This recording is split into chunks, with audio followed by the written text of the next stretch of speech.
Ahora vamos a ver una cara complementaria del proceso, que son el intento de adecuar las necesidades físicas de la rehabilitación, ¿no?, por parte del profesor Gerardo Ruiz Palomeque, que es profesor de la Escuela de Arquitectura y también miembro del grupo de investigación I+D+I. Bueno, antes de todo esto, a mí me acusan de mirar con cierta celeridad a la gente para que esto avance. A mí no me importa irme de aquí esta noche a las 10 de la noche, pero vamos, nos acusaban a nosotros.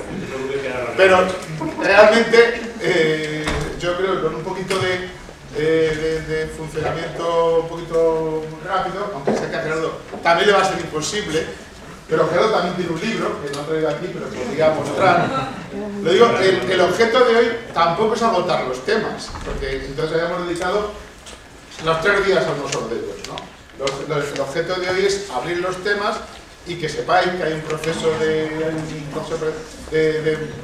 participación comunitaria, que Gerardo ha desarrollado un método en el Ayuntamiento de Zaragoza para la evaluación de necesidades de comunicación y así sucesivamente. O sea que tampoco, precisamente, si os quedáis con hambre, pues es bueno, hemos cumplido los objetivos de la jornada, ¿no? Que quedéis con desazón y que acudáis a las fuentes de los que han ido hablando de historia. Sin más, dejo a Gerardo, que va a ser muy breve.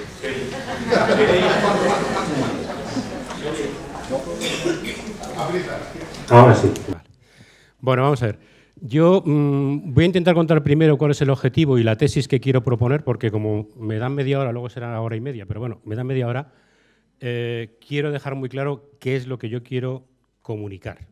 Y lo que quiero comunicar es un método de intervención en el medio urbano, donde voy a reivindicar todo lo que no se lleva ahora, que es la actuación sobre lo físico, porque de lo físico siempre puede surgir la actuación integral como necesidad para poder intervenir.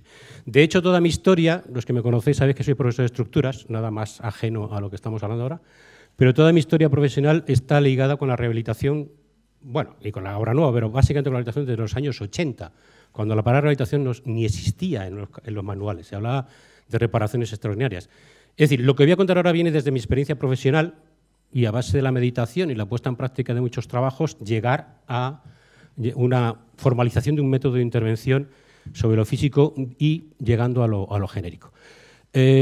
Hablando te voy a dar la razón en muchas cosas, Salvador, en algunas no, pero en muchas cosas sí, porque creo que el problema es que ahora mismo lo territorial no domina sobre lo sectorial. Y los únicos éxitos donde realmente se dan de rehabilitaciones integrales o de intervenciones integrales en el medio urbano es cuando lo territorial ha dominado y ha tenido su propio órgano de gestión de fondos y de programas. O sea, se elabora un programa, se aprueba y se crea un órgano de gestión que maneja los fondos para implementar políticas sectoriales con arreglo a los proyectos que eso necesite. Entonces, ¿esto cómo se hace? No, esto no se hace así. ¿Cómo se hace esto? Es que no veo. ¿Aquí? Ah, sí, casi sí, perdón. Pues tengo media hora y me lo como con esto. Bueno, vamos a ver. El tema es el siguiente. La búsqueda de un método viene fundamentalmente ligada al ingente problema que tenemos en España en términos de adecuación de la edificación. Es decir, ahora mismo, en números gruesos, según el Censo de Viviendas de 2001, España cuenta con 3 millones de viviendas anteriores a la Guerra Civil, con otros 3 millones construidas entre los años 40 y 60 y otros 8,6 millones, números redondos, de viviendas construidas entre los 60 y los 80. ¿Por qué los 80? Pues todos sabemos que el año 80, el año 79 es cuando aparece la primera normativa básica, fundamentalmente la primera normativa relacionada con la eficiencia energética, y es donde ya hay una estructura, digamos, de control normativo de la edificación, cosa que hasta entonces no era tan evidente ni tan obvia, y cada arquitecto pues, podía trabajar en la medida que quisiera cumpliendo unas normativas locales, pero no unas normativas genéricas. Eso quiere decir que tenemos un problema ingente y, de hecho, para 2020 estamos comprometidos a ahorrar el 20% de las emisiones de CO2 y de la demanda energética. Por tanto, tenemos solo 7 años para resolver un problema de unos 3 millones de viviendas aproximadamente. Si además resulta que estos edificios están claramente inadecuados con lo que sería una calidad de vida asociada a los estándares normativos y al confort exigible en el siglo XXI, pues tenemos una población que vive en malas condiciones, en las que no se ha evaluado realmente, se puede evaluar realmente el consumo energético de este país. Se importan 60.000 millones de euros anuales en energía exterior, lo que quiere decir que un 20% de eso son 12.000 millones de ahorro, y por tanto ya solo por eso intervenir en el patrimonio edificado es fundamental. Pero es que además hay 30 millones de personas en números redondos que viven en unas condiciones de precariedad o de inadecuación de confort con lo que sería un estándar normal. Si evaluáramos los costos sociales que eso tiene, en términos de salud, de enfermedades crónicas, de ineficiencia laboral, de inadecuaciones o falta de habitabilidad de las personas mayores que no pueden acceder a la vida comunitaria, todo eso se haría unos costos de tal calibre que no habría, si se ahorraran, no habría crisis económica realmente. Por tanto, estamos ante un sector estratégico en términos de resolver nuestros problemas de una forma ordenada. ¿Qué ocurre? Que para enfrentarnos a tal problema no se puede hacer como lo estamos haciendo experiencias piloto, buscando a ver cómo se resuelve en cada caso. Hay que crear un método. Y ese método realmente debe asentarse en 3 patas, desde mi experiencia, ya digo, personal, durante muchos años trabajando en esto. Y es que si no se hace una planificación técnica del problema, es decir, si no se identifican claramente los problemas de la edificación, del medio ambiente, de la urbanización, etcétera.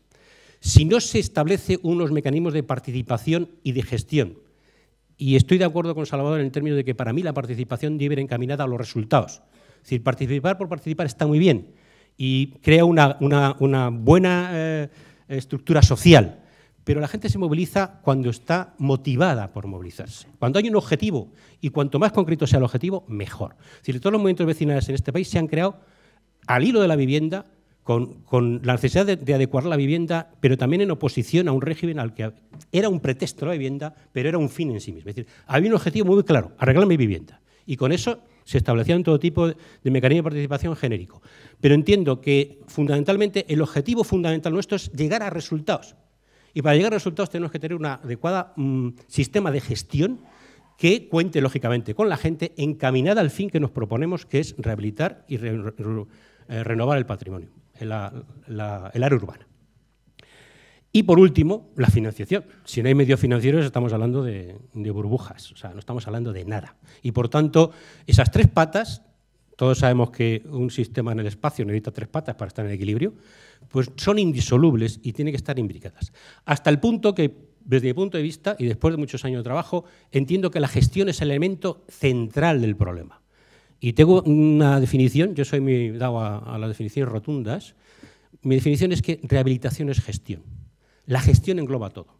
Y la gestión es el órgano de gestión que dé respuesta a las limitaciones de la población, la acompañe en los procesos, establezca los controles de inversión y de control financiero por la población, donde las administraciones se sienten en una mesa unitaria con la población y lleguen a soluciones planificadas técnicamente, es la única manera, y viables económicamente, entiendo que es la única manera de funcionar. Todo eso, en ese contexto, si esas 3 condiciones se dan a la vez, es cuando se pueden resolver otros problemas que tenemos en este país importantes, pero que entiendo que son de segundo nivel. De hecho, hay una ausencia de legislación y normativa. Creo que hay que normar la rehabilitación. Estamos en ese camino. Yo sé que el Ministerio está intentando desarrollar la ley. Yo creo que es un avance importante. Hace falta una ley de rehabilitación y regeneración urbana. Alguien ayer me dijo, más vale una ley mala que una inexistencia de ley. Efectivamente, no sabemos qué es rehabilitar. Cada uno interpreta lo que es rehabilitar como le parece bien. Pintar una fachada es rehabilitar. Voy a intentar definir un modelo de rehabilitación que creo que es el que yo soy muy beligerante defendiendo y además me dejo el pellejo en la definición que creo que hay que establecer de rehabilitación. Pero es que además hay que normarla y luego hablaré de cómo se norma la rehabilitación. Y además hay que formar a los técnicos, que no estamos formados. Y en esta escuela se sigue sin formar a los técnicos. No hay un plan de estudios de Bolonia donde haya un itinerario formativo de rehabilitación, cuando el mercado de rehabilitación va a ser el único existente en este país en los próximos 30 años. Por lo menos es lo que se presupone desde las instancias de todo tipo. Y además hay un problema de falta de tecnología y técnica adecuada a la rehabilitación. Es decir, hay medios, pero no están adecuados a soluciones. Ayer vimos que BIOS daba ABIO, el grupo de investigación, está dando soluciones técnicas y tecnológicas adecuadas a la rehabilitación, pero no están implementadas industrialmente. Vale. En todo este contexto, que ya me he comido un cuarto de hora, aparece el encargo de trabajar en Zaragoza. El Ayuntamiento de Zaragoza tiene una enorme tradición en rehabilitar. Ha rehabilitado su casco romano y su casco medieval durante 30 años. Ha elaborado una ordenanza de rehabilitación de los edificios distribuidos por la ciudad de más de 40 años, pero se encuentra con que tiene delante de sí la intervención en la edificación de la posguerra. 8.560 viviendas distribuidas, como aparece ahí, los manchas rojas, naranjas y amarillas son 21 conjuntos urbanos, realmente son 25, pero bueno, se agrupan territorialmente en 21 núcleos, que van entre las 100 y pico y las 1.300 viviendas, con una aparente dispersión no solo espacial, sino una aparente dispersión de tipologías y de formalización de la arquitectura tremenda. Eso era una gran caja negra. Y, bueno, por una casualidad de la vida, están buscando sus soluciones, aparecen en Madrid, ven Caño Roto, me llaman para que se lo cuente. Por cierto, el equipo de vivienda social, creo que ayer oí que iba a trabajar en Caño Roto, le rogaría que contara conmigo para que se lo contara, cómo se ha rehabilitado Caño Roto. Aprovecho para decir que Caño Roto es una gran experiencia desde mi punto de vista porque ha tenido un órgano territorial de gestión donde las administraciones y los vecinos se han sentado juntos en un órgano decisorio, conjuntamente. Y en ese momento se crea una necesidad de intervenir en esos 21 conjuntos de una forma estructurada. Lógicamente hay que crear un método. Hay que crear un método para intervenir porque bueno, la dispersión es muy grande y parece que aquello es un infinito de soluciones. Se propone desde la Administración el contratar no solo una coordinación, que es mi caso, junto con Juan Rubio, que no sé si lo conocéis mucho, pero que es el arquitecto de Zaragoza, que ha llevado todo este trabajo conmigo, bueno, conmigo, yo con él, porque realmente es el de la Administración, y se propone la contratación a 4 equipos, 3, o sea, había un concurso, 3 de ellos locales, 1 de Madrid, Teresa Arenillas anda por ahí, que es la directora de uno de los grupos, donde cada barrio, zona norte Picarral, zona este Las Fuentes, zona sur Virrey Rosellón, perdón, zona sur San José, zona oeste Delicias, son los 4 barrios donde hay una media de 5 conjuntos en cada uno de ellos, hacen el trabajo esos equipos de campo coordinados y dirigidos por Juan Rubio y por mí. Este enfoque es de regeneración urbana integrada, es decir, ese trabajo, que está documentado en un libro, Nuevas tendencias de la rehabilitación de Zaragoza, que está agotado, pero bueno, enfoca no solo los problemas de intervención en lo físico, sino también en lo social, es decir, se habla de gestión, luego hablaremos de la gestión que se puso en marcha, de cómo implementar una gestión, se habla de participación, cómo organizar la participación para esa gestión y se habla de intervención social. Se crean unos programas de intervención social con programas de los 21 conjuntos, con programas locales de cada conjunto, con programas horizontales, transversales por grupos de edad, por grupos de inmigrantes, para los grupos sociales que existían en esos barrios transversalmente. Todo eso no se desarrolla por la sencilla razón de que la Sociedad Municipal Zaragoza de Vivienda solo tiene competencias en vivienda. Y eso se plantea al Ayuntamiento en una reunión conjunta, los servicios sociales dicen que muy bien, los servicios urbanísticos dicen que estupendamente y hasta hoy. Eso ha quedado en programas que están ahí, pinchados en la pared, o ya están guardados, supongo, en un cajón, porque no se han desarrollado. Pero sí es cierto que desde lo físico sí que se pueden proponer actuaciones de un nivel social más importante. Bueno, voy a contar, por tanto, solo el trabajo de desarrollo físico de estas soluciones. Ya he contado que detrás de esto lo que hay es un método que lo que tiene es la intención de conseguir una ordenación por lo menos de la edificación de los años de la posguerra para poder intervenir en ella masivamente. Yo llevo muchos años trabajando en intervenciones masivas en la edificación y, por tanto, el problema es masivo, como acabamos de ver. Luego hay que ordenar el problema para poderlo resolver. La edificación de la posguerra es bastante homogénea. Eso que eran 8.500 viviendas, todas aparentemente muy distintas, se pueden resumir en 5 categorías o modelos de edificio. De hecho, están ahí, no voy a entrar mucho en ellos. Hay un grupo muy reducido de viviendas ultrabaratas de la posguerra dura, es decir, donde no había un solo kilogramo de acero, bóveda tabicada, muros de carga, viviendas, bloques de vivienda en H, escalera central con patio, en fin, ni siquiera de los planos. Hablando de todo esto, hablando de los planos, yo soy muy partidario de los planos. De hecho, aquí detrás hay mucho plano y hay mucho trabajo técnico, lógicamente. Pero soy más partidario de las soluciones. Es decir, que realmente creo que en esta escuela tenemos una especie de exceso de diseño gráfico. Casi es una escuela de diseño gráfico arquitectónico, más que de arquitectura. Entonces, vamos a ir a las soluciones y voy a intentar mostrar las soluciones que llevan detrás un proyecto con unos planos, en general, de un diseño bastante alto de gráfico, porque los arquitectos que han trabajado con ellos tienen un nivel arquitectónico bastante bueno, pero no voy a entrar en los planos, porque tampoco tengo tiempo. Bueno, ese primer grupo, que es muy reducido, las viviendas baratas sociales, que son básicamente la obra sindical, escalera central con 2 viviendas a los 2 lados, 4 o 5 plantas. Ese modelo se repite con una formalización que hemos llamado regional, de ladrillo aplantillado aragonés, con una llagua profunda y muy parecida a las viviendas, a los edificios, a los palacios del Renacimiento aragonés. No sé si los conocéis, los tenéis en la cabeza, pero de esa imagen aparecen ahí. Esos son el 60 y tantos % de los conjuntos. Viviendas de iniciativa privada, viviendas baratas, después de los planes de desarrollo aparece la iniciativa especulativa y aparecen unos modelos parecidos a los de vivienda social, pero con programas más restringidos, donde aparece algo de hormigón ya armado. Esos edificios sociales son de muro de carga y forjado unidireccional, pero no tienen estructura diferenciada. Bueno, y con modelos más aglomerados, mucho más densificados, y más dispersión tipológica, aunque modelos parecidos a los de la sindical, básicamente.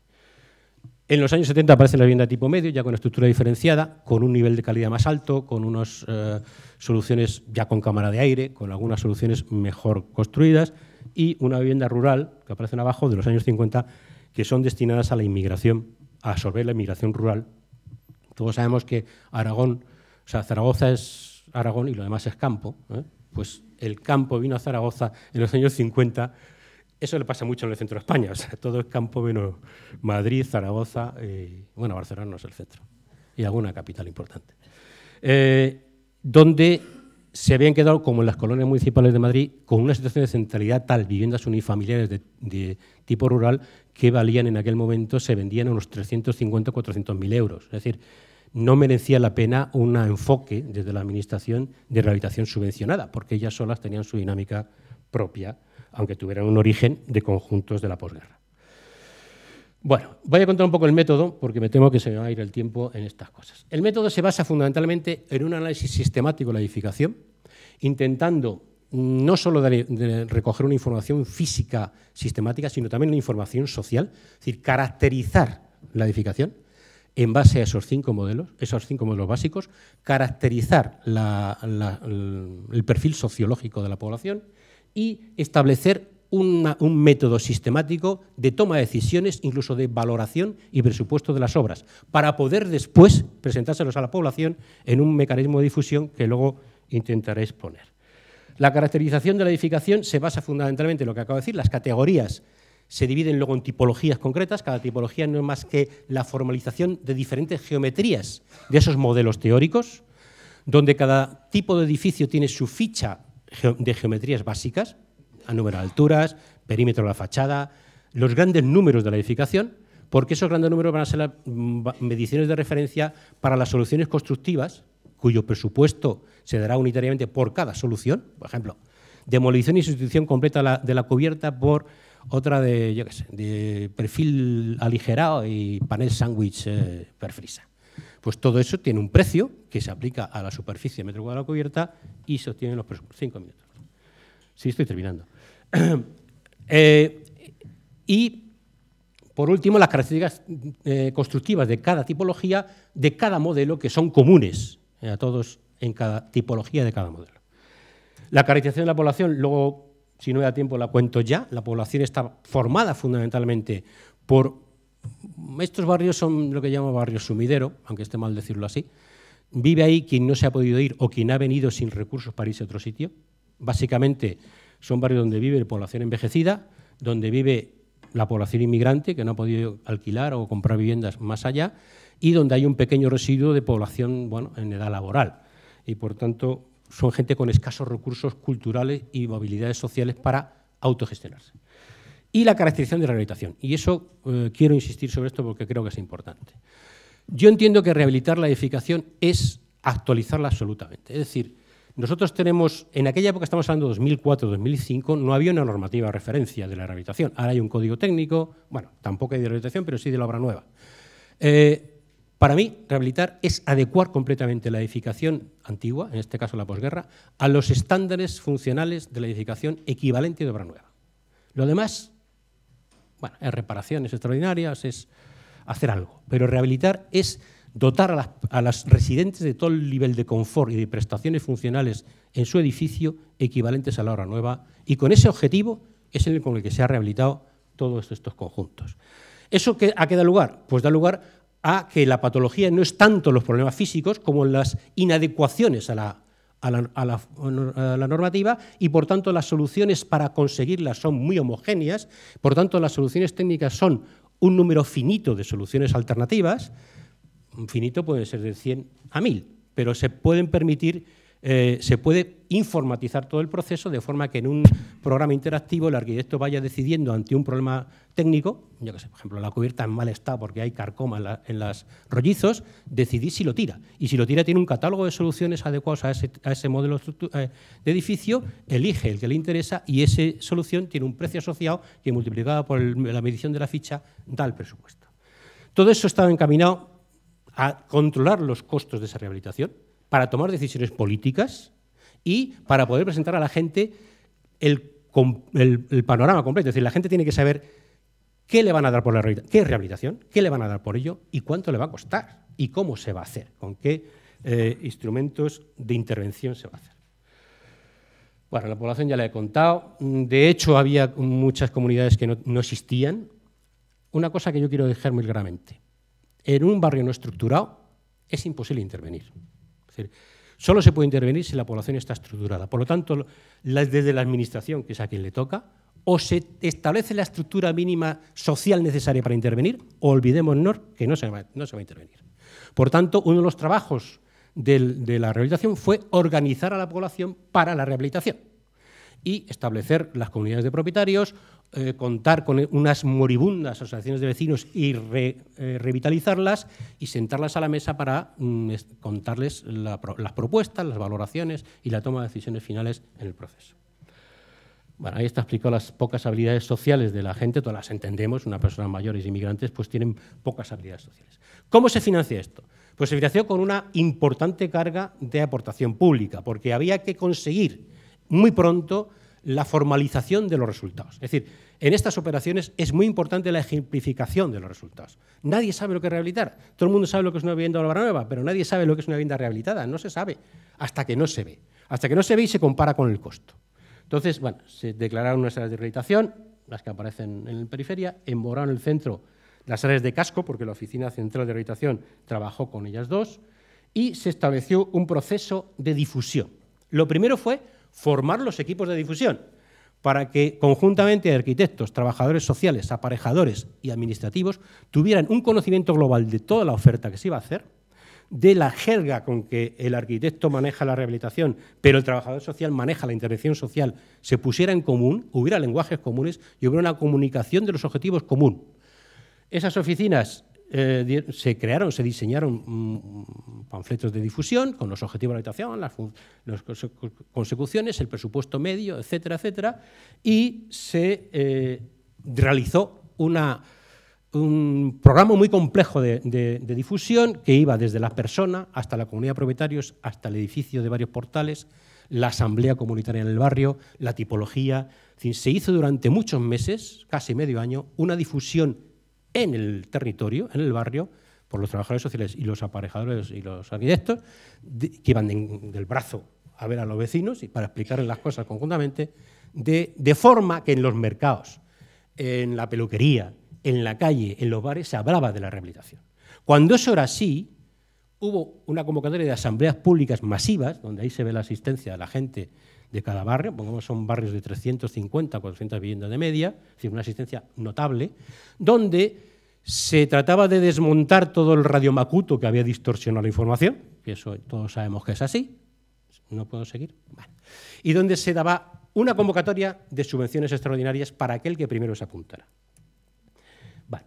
Se gana el concurso, se hacen los proyectos y ahora se hace una oficina de proximidad ya en el territorio para acompañamiento de toda la gente, una oficina formada por 2 grupos de equipos de valoración para captar nuevos clientes, digamos, y una oficina de seguimiento de las obras.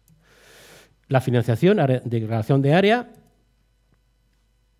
ordenanza de rehabilitación específica, eso era más o menos el 50% de las actuaciones, y un complemento de subvenciones extraordinarias para que el riesgo financiero de invertir en proyecto y en licencia, por ejemplo, que son los costes iniciales, no lo asumiera la gente de entrada, sino se asumiera con una financiación de la sociedad municipal a cuenta de las subvenciones posteriores.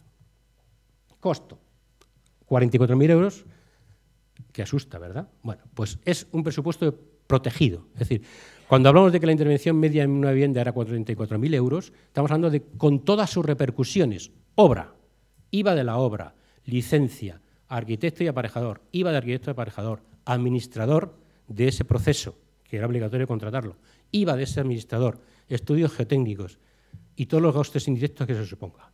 Eso hay que compararlo con un precio medio de obra nueva sin demolición, con demolición, pero sin precio de suelo, que a la Administración le viene a costar unos 110.000 o 120.000 euros la vivienda equivalente. Es decir, estamos hablando de inversiones del 30 y tantos % respecto a la obra nueva, con unas prestaciones equivalentes a la obra nueva, con una total actualización de la edificación. Bueno, voy a poner solo las imágenes de lo que ha dado resultado. Este es un edificio de las viviendas ultrabaratas antes de la rehabilitación, después de la rehabilitación. No se ve el ascensor, no se ve el... Bueno, en eficiencia energética hay un aislamiento integral de las fachadas de la envolvente completa, incluso eliminación de puentes térmicos en las jambas de las ventanas, duplicado de las ventanas, instalación de calderas centralizadas de alto rendimiento y agua caliente sanitaria para cubrir el 60% de la demanda, como era ya normativo en general en el momento que se hizo la obra. Otro conjunto, antes y después de la rehabilitación por delante, antes, durante y después de la rehabilitación por la fachada con acceso al ascensor. Otro conjunto que es, digamos, el buque insignia de la solución arquitectónica, antes de la rehabilitación, 40 viviendas, después de la rehabilitación, edificios con fachada ventilada, con un ahorro del 70 y tantos % de consumo de energía y del 90% de emisiones de CO2, más luego todos los niveles de confort que la vivienda actualizada tiene. Ahí se ve abajo la termografía del edificio rehabilitado, la termografía de un edificio antes de rehabilitación equivalente, donde se ven muy claramente los puentes térmicos y las pérdidas. Y otros, bueno, ahí está cómo pasa de 198 kilogramos de CO2 a 14. La demanda aparece a la derecha, ya he dicho un ahorro de demanda del 70% prácticamente. Ese edificio fue Premio Nacional de AVS, de la Asociación de Promotores Públicos de Vivienda, 2010. Este que voy a enseñar es Premio Nacional de Endesa para la Rehabilitación Más Eficiente, 2010. Antes, después de la rehabilitación. Otro del mismo barrio, antes, después de la rehabilitación, con incluso algunas pequeñas ampliaciones. Y en otro barrio donde trabajó Teresa, antes y después de la rehabilitación. Y pues muchas gracias por su atención y siéntese tan rápido.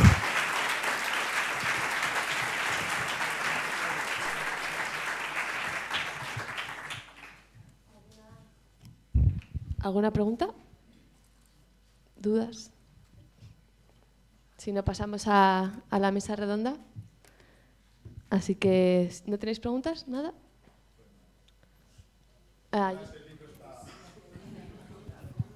Una pregunta rápida. Bueno, el libro está en la biblioteca, dejé 2 ejemplares, y en el departamento hay otro de urbanismo. Está agotado porque se hizo una difusión interna, o sea, privada con las administraciones, o sea que no está a la venta. Es decir, a mí me ha interesado mucho el núcleo de lo que estamos aquí entre ayer y hoy haciendo. Rehabilitación integral es físico y social. Y el anterior conferenciante un poco ponía ese el tema, ¿no? Parece que la experiencia de cada uno es distinta. Es decir, en la mía, por ejemplo, una plataforma de origen de OAC con un sociólogo liberado por la Conferencia Episcopal admite un poco más la línea de decir con familia, el territorio no. Después el territorio, claro, eso es muy lento. Entonces se desesperan y entonces hay una contradicción entre los avances físicos del territorio, del contexto y los avances sociales.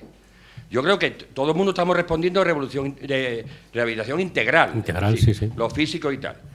Y por lo tanto yo creo que esa es un poco lo que pasa, que en un sitio nosotros le llamamos el ladrillo y el alma del ladrillo. Entonces hay gente que quiere el ladrillo y hay otra gente que predomina el alma del ladrillo. Yo creo que el ladrillo y el alma tienen que ir juntos. Y respecto de lo tuyo, me ha sorprendido un poco, no se puede hacer familias no estructuradas. En sociedades, en grupos. Yo tengo uno de los barrios enteros desestructurados y vamos por la mitad. Pero lo habéis estructurado. ¿Lo habéis estructurado vosotros? Bueno, sí, la estructuración se hace caminando. Claro. Si parte de esa idea, digamos, me ha sorprendido un poco. No, me sorprendido que, vamos a ver, es que, claro, todo esto viene de la protoideología que había detrás de la rehabilitación en 2003. En 2003, hablar de estas cosas de intervención social, etcétera. Bueno, aquí está un representante del Ministerio de la Vivienda que yo no sé si sabe, porque yo me peleé duramente en el año 2005 cuando estaban elaborando el Plan Nacional de Vivienda del 2005-2008 con Vizcarro, para que el Ministerio asumiera que había que invertir, o sea, que había que subvencionar la intervención social. O sea, la intervención social es solo la oficina de rehabilitación, la oficina de proximidad, con trabajadores sociales. Ya hablar de trabajadores sociales en la vivienda en 2004 es que te miraban con cara de loco. ¿Qué coño está diciendo? Esto es una cosa de arquitectos. Cuando yo sostengo que la rehabilitación es demasiado importante como para que la hagan los arquitectos. Es decir, que, como decía Churchill, tenemos una visión muy limitada del problema. Hay que crear una nueva profesión, el gestor de la rehabilitación, lo queremos llamar, o equipos multidisciplinares, es decir, porque no es un problema de arquitectura, es un problema de intervención social, porque efectivamente, no sé quién lo ha dicho antes, detrás de eso está la gente, y el objetivo es la gente. Bueno, hay dos objetivos. El objetivo es que la gente tiene que vivir, porque además la Constitución lo dice, con una vivienda digna y confortable, y por qué no equivalente a la de la obra nueva del barrio Salamanca, y con sus diferencias de tamaño y de costo, lógicamente, porque no todos somos iguales, de verdad, en el fondo. Pero sí aspiran al mismo confort. Pero también hay intereses nacionales. Hay que ahorrar esos 60.000 millones de euros de inversión en energía. Y hay que ahorrar en costos sociales, sanitarios, de la gente que tiene asma, que tiene enfermedades de artrosis porque vive con la humedad pegada a los huesos, ¿vale? Todo eso es importante. No sé a dónde iba. Bueno, lo que quiero decir es que, como siempre se ha hablado de la rehabilitación como algo disperso, pues la tesis liberal es yo pongo dinero, yo ya he puesto dinero, he destinado a la rehabilitación 6.000 millones de euros. Si no se hace es porque la gente no quiere. No. No se hace porque la gente no puede. O sea, porque detrás hay una población con pocas habilidades sociales que muchas veces no sabe leer, a la que hay que acompañar en el proceso, hay que asesorar, hay que ayudarla a tomar decisiones, hay que mediar en sus conflictos, y si eso no lo hace la Administración, no lo puede hacer nadie. Entonces, eso es estructurar la población. ¿Cómo se estructura la población? Yo entiendo, con un objetivo, no porque hay que estructurar la población, no, o sea, se estructura porque hay un objetivo físico, es decir, voy a arreglar mi vivienda, voy a arreglar mi barrio, y en torno a ese objetivo la gente se estructura y participa y toma decisiones y discute, pero hay que resolver los problemas. Entonces, quiero decir, pero hay que no solo estructurar la participativa, sino para crear órganos de gestión, órganos de decisión y de control de las actuaciones, ¿vale? Y bueno, ya creo que he dicho antes que solo se consiguen éxitos cuando hay un órgano territorial que maneja la gestión, que maneja los programas y que maneja financieramente el proceso. Es decir, cara, ¿qué administración hoy es capaz de ceder poder territorial? O sea, ¿qué ayuntamiento, qué alcalde cede poder para la intervención en un área de 1.000, 2.000, 5.000 viviendas a un ente participado por la gente y por la propia administración? Muy difícilmente, muy difícilmente. Pero si no es así, va a ser muy complicado, va a ser muy complicado. Que realmente rehabilitemos esos 15 millones de viviendas que hay que rehabilitar a un plazo medio largo. Rehabilitar viviendas, digo, intervenir, regenerar las ciudades. Pues muchas gracias, Gerardo. Y bueno, creo que ha quedado claro que no solo se hace mucho aquí. Bueno, pues si nuestros amigos y amigas en esta redonda posterior quieren subir.